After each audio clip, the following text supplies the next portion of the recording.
Un placer recibir en la mesa de trabajo de Arriba Gente al señor Edgardo Novic. ¿Qué tal? ¿Cómo le va? Buen día, ¿cómo están? Bien, Buen día, Novic. no vamos a hablar nada de fútbol hoy, vamos a hablar de política. Me parece mejor. Yo creo que dadas las circunstancias, hoy no hablemos nada de fútbol.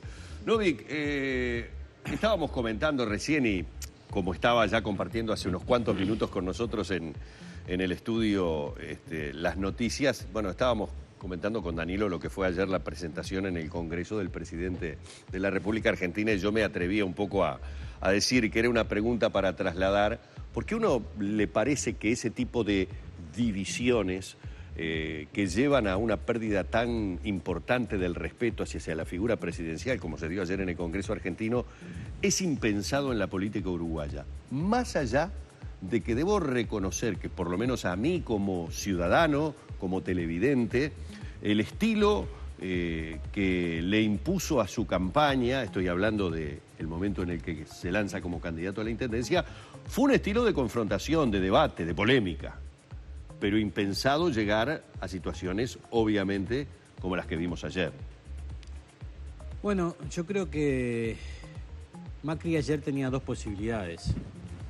O decir que estaba todo bien y darle para adelante, o hablar de la herencia que le dejó el gobierno anterior para poder aplicar medidas de impuestos grandes y de fiscalazos grandes que las va a tener que tomar y las está tomando. Y eso fue la demostración de lo que hizo ayer. Pero esas cosas que pasan en Argentina, acá no pasan. Acá tenemos, por lo general, los políticos de todos los partidos tenemos mucho más respeto. El ejemplo, por ejemplo, lo dio el presidente Vázquez, que hace poco llamó a los expresidentes para hablar del tema del petróleo. Yo le diría al presidente Vázquez que, si bien fue una buena idea de llamar a los expresidentes para hablar del tema del petróleo, que haya petróleo dentro de 6 o 7 años en Uruguay es una posibilidad. Lo que no es una posibilidad, es seguro que dentro de 6 o 7 años, si no hacemos nada, no solo vamos a tener la peor educación de Latinoamérica, sino vamos a tener uno de los sistemas educativos peores del mundo. El mayor problema del Uruguay es, por goleada, es la educación. Y eso no hay petróleo que lo arregle. Mujica nos dejó la peor educación de la historia del Uruguay.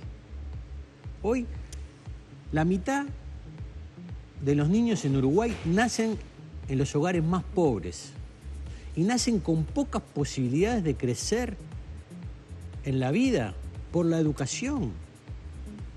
Y no hay peor desigualdad en un país que la desigualdad de oportunidades. Hoy 1 de cada 5 niños termina secundaria y en el Uruguay rural, donde Mujica se interesó, 1 de cada 10 termina. Hoy tenemos 100.000 jóvenes que no trabajan ni estudian. Eso es gracias a la cultura antitrabajo, antiestudio de Mujica.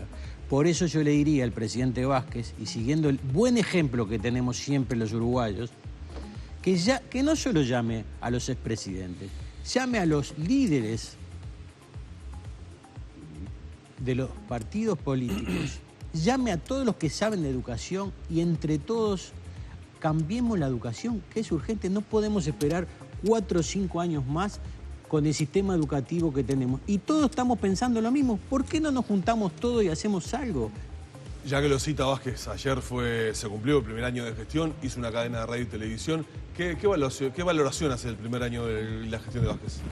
Mire, yo creo que, primero, cuando uno hace un año, al año habla y hace una evaluación, o un balance o algo, tiene que hablar de lo que pasó en el año.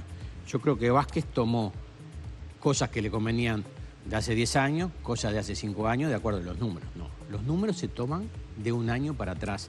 Por eso yo digo que siempre hay que ponerse metas y ver lo que se cumplió. Yo creo que Vázquez ha hecho algunas cosas bien, pero ha hecho muchas cosas mal y no las nombró.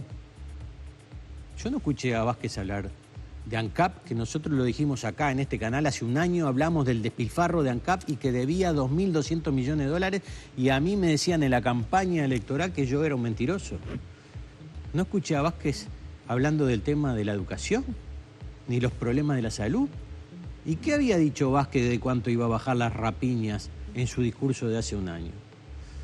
Y yo creo que es muy importante que uno reconozca que hubo errores también. Hubo cosas buenas y hubo errores. El presidente debe reconocer sus errores para poder mejorar. Si fueron culpa de él, los tiene que mejorar. Si fue culpa de que Mujica no lo dejó gobernar, como en el tema de la educación, con el tema de la arena, con el tema de integrarnos a Altiza, también. Pero hay que reconocer los errores. Porque si no, es como el cuento, ¿vio? De ese cuento que dicen en la radio, en la Panamericana 14 viene uno contramano, y el que va contramano dice, no, viene como 1000 contramano. O sea, el que escuchó el discurso de Vázquez ayer dice, está todo bien. Entonces, todos los uruguayos que hoy estamos diciendo que tenemos un año complicado y de problemas, ¿estamos viendo todo mal? No, creo que no es ¿Usted así. se afilia a esa tesis del gobierno paralelo de Mujica? No, yo me afilio a la tesis de que mucha gente votó a Vázquez pensando que iba a gobernar Vázquez. Al otro día el presidente dijo, este es mi gabinete, pensamos que iba a tener un gobierno que se iba a imponer y resulta que en la mayoría de las cosas gobernó Mujica. En el tema de la educación no lo dejó gobernar. Vázquez tenía una buena idea, había puesto gente muy capacitada para cambiar la educación, no se lo dejó. Quiso no hacer ante la arena, le dijo, hacelo. Quiso integrarse a empezar a discutir el tema de Altiza, que Uruguay tanto necesita abrirse al mundo, y Mujica no lo dejó. Entonces digo, yo, una de las cosas que voy a hacer, voy a salir a recorrer el país, pueblo por pueblo, barrio por barrio, no solo para escuchar a la gente, para conversar con la gente, para que nos den las ideas, sino también para decirle a la gente que no nos comamos más el cuento de Mujica. Si se lo creen lo del exterior, allá ellos, pero nosotros no. Nos dejó un país arruinado, la peor educación de la historia del Uruguay, mayor inseguridad, empresas públicas fundidas que él dijo que no controló. Entonces digo, Mujica, yo me daría vergüenza si yo fuera Mujica.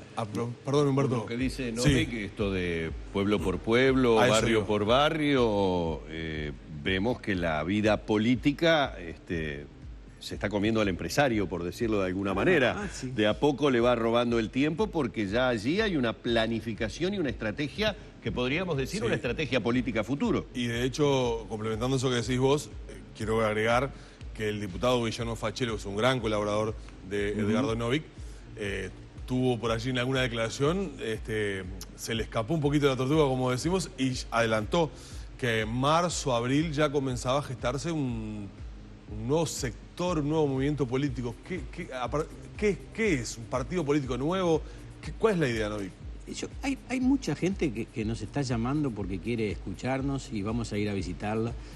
Y yo creo que la idea nuestra es lo que hemos hecho toda nuestra vida. A mí siempre me escuchó, yo digo, aparte no me dedicaba a la política, pero de que trabajaba en la feria, andaba por los barrios, en todos lados, a mí me gustaba mucho escuchar a la gente.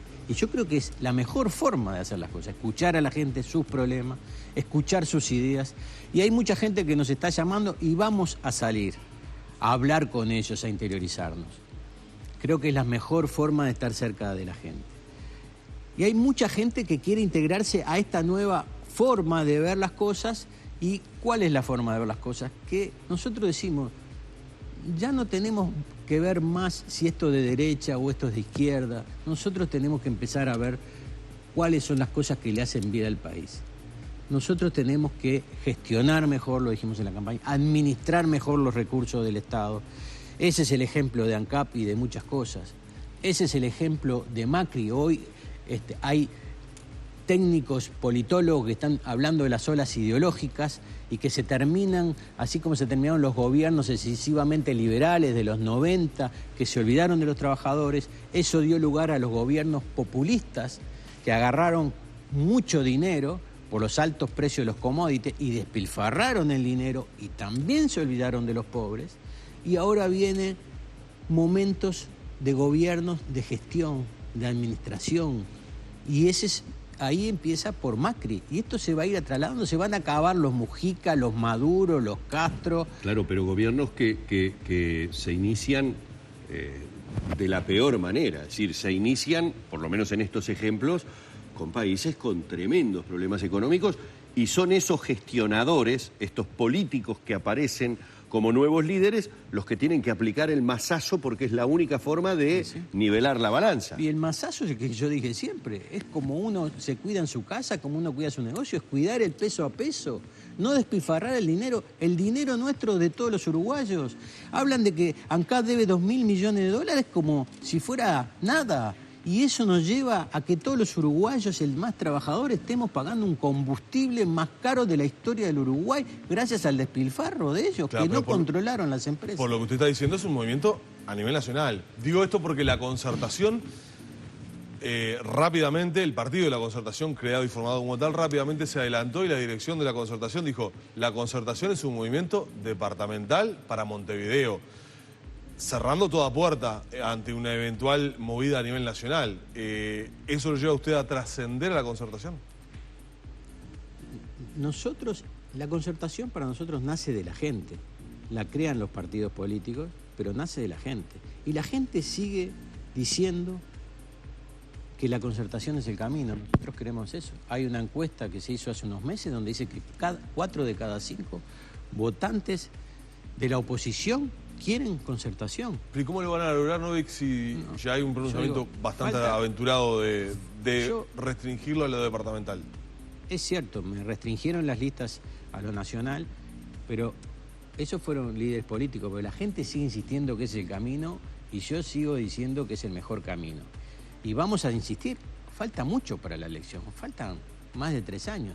Y si no es ese el camino, y los líderes tienen otra forma, bienvenida al diálogo, como yo hablé con el senador Larrañaga, que él también tiene una idea de juntarnos todos, porque nos tenemos que juntar todos. Es bueno para los países que el gobierno se vaya alternando en partidos políticos que gobiernen. Y ya va a ser 15 años del Frente Amplio donde están cansados, donde están desgastados, donde se están peleando, y la oposición tenemos que estar todos juntos. Entonces, yo y la gente estamos confiados en la concertación. Si no es la concertación y hay otras ideas, bienvenido.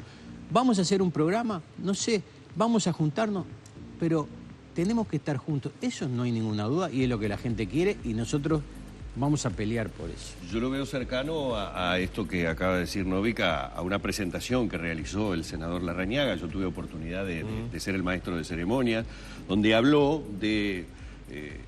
dentro del Partido Nacional, lo decía él, ¿no? Porque siempre decía, desde el Partido Nacional, pero aunar pensamientos similares, aunar esfuerzos y voluntades similares. No veo la misma actitud desde el Partido Colorado, ni la escuché en Bordaberry, ni recordemos que hace 2 semanas tuvimos aquí al doctor Valle. Valle fue categórico, así, de plano. ¿Son los principales adversarios para Novik las voces que se alzan desde los líderes del Partido Colorado? No, acá hay que escuchar es a la gente. Y la gente quiere que nos juntemos, y falta mucho. Y yo creo que la gente dice que nos juntemos, blancos, colorados, independientes. Hay muchos frentistas que hoy están desconformes como se está llevando y que quieren un cambio. Entonces, la oposición le tenemos que dar varias posibilidades, pero juntos. Y yo creo que eso es lo que está pidiendo la gente. Falta mucho y yo creo que lo vamos a lograr. Ahora, me dejó picando una. ¿Se considera oposición, Novik? Si lo vi arreglando todo para que Martínez pudiera disponer de los dineros suficientes que la oposición no quería darle a la Intendencia de Montevideo. Nosotros quisimos demostrar que se puede ser firmes opositores y los más grandes opositores del gobierno, y lo vamos a seguir siendo, pero a la hora de tener que hacer cosas por el bien de la gente, por el bien de los ciudadanos, lo tenemos que hacer. El Frente Amplio no hizo nada durante 25 años de gobierno de la Intendencia y la oposición tampoco lo dejó hacer nada. Estas obras eran urgentes, inminentes. Cualquiera que pasa por Avenida San Martín, Belón y Camino Civil ven los peligros que está pasando esa gente, donde hay chicos, niños andando en bicicleta por ahí porque no tienen más remedio, o mujeres con carritos de bebé, donde ya hubo accidente y los coches le hacen finito. Yo no iba a dejar que eso siga sucediendo. Pero no le dejé ni de los 500 millones ni de los 250 millones, solo 90 millones y de cosas urgentes. Y además tuvieron la gentileza, la Intendencia, de dejarnos a nosotros controlar esas obras. O sea que esas obras No va a pasar como en ANCAP, que obras que iban a salir 90 millones, salieron 300 o 400 millones. No, lo vamos a controlar nosotros. No va a pasar que obras que iban a durar un año demoraron 3 o 4 años. Ni el intendente Martínez, ni yo, cuando hicimos ese acuerdo, medimos costos políticos. Lo hicimos por la gente. Ya se mete en el tema y como falta poco quiero preguntarle y no puedo dejar pasar la oportunidad. ¿Qué piensa de este anuncio de un nuevo incremento en el precio del boleto producto de un ajuste salarial del sector? Mire, este precio del boleto, yo creo que acá estamos sufriendo la consecuencia de ANCAP que yo hablé hace un año. Fui el primero en hablar de ANCAP. No puede ser que la paramétrica de ANCAP esté a $50 y el barril de petróleo sale $30. El combustible incide en el precio del boleto. Otra cosa que incide en el precio del boleto es el problema del tránsito, que nosotros también lo venimos diciendo. No se hace nada con el tránsito es lento. ¿Eso qué ocasiona? Que los ómnibus no pueden pasar por arriba de los autos y demoran muchísimo. Hay gente que demora 1 hora y media en llegar a su lugar de trabajo. Eso son horas de combustible y horas de gente. Y está incidiendo, según dice, en el precio del boleto. Tenemos un boleto demasiado caro para lo que hoy está ganando la gente. Pero hay que rever todas las políticas para atrás. El costo más grande de este país, miren, yo le voy a decir una cosa. Tuve la oportunidad en este país de vivir en todas las clases sociales. De la clase más humilde, mediano, y fui mejorando. Este país es más caro para las clases más bajas, para los más trabajadores. Que les sale caro el transporte, que les sale caro la comida en Uruguay, que es lo que más gastan los pobres. Y eso es gracias al costo del Estado. Y el costo del Estado, ¿saben por qué es? Y nadie lo dice. Por la cantidad de empleados públicos que tiene el Estado. Hay muchos empleados públicos que hace años que trabajan y trabajan muy bien. A esos hay que dignificarlos. Pero a todos los ñoquis, a todos los que van y no trabajan, que están haciendo que el costo del Estado sea carísimo y que los más pobres tengan que pagar la educación de sus hijos cuando la pagan con impuestos y después tienen que pagar escuela privada para sus hijos. Contra eso hay que hacer algo. Mire, le doy un dato más. El gobierno de Frente Amplio puso 70.000 empleados públicos en estos 10 años. ¿Saben cuánto le sale al país? $1.000 millones por año. Eso se traduce en el precio de la comida, se traduce en el precio del boleto, se traduce en todo lo que pagamos nosotros. Del 1 al 10 en el final, califica como en el liceo la gestión de Martínez en estos primeros meses del 1 al 10. Yo creo que Martínez tiene muy buenas intenciones, todavía no ha podido nada. Como en el fútbol, 5. Bueno. Novik, muchísimas gracias A por mitad haber de estado tabla. estos minutos aquí en Arriba, gente, ¿eh? Muy amable. Amigos, así hemos tenido la presencia de Edgardo Novik. Usted me arma unos líos. ¿Por qué? ¿Qué Porque pasó? siempre, porque yo trato, veo que al invitado, que se sienta así, el tipo vuelve, ¿me entiende? Y usted me lo aprieta, me lo aprieta. Está bien. Calificó y todo, se la jugó. Bueno, del 1 al 10. El tipo quería ahí la Igual calificación. dije como en el liceo es del 1 al 12. Sí. Muchas gracias por haber estado con nosotros. Vamos con el cierre de esta entrevista que hemos tenido con el señor Edgardo Novik.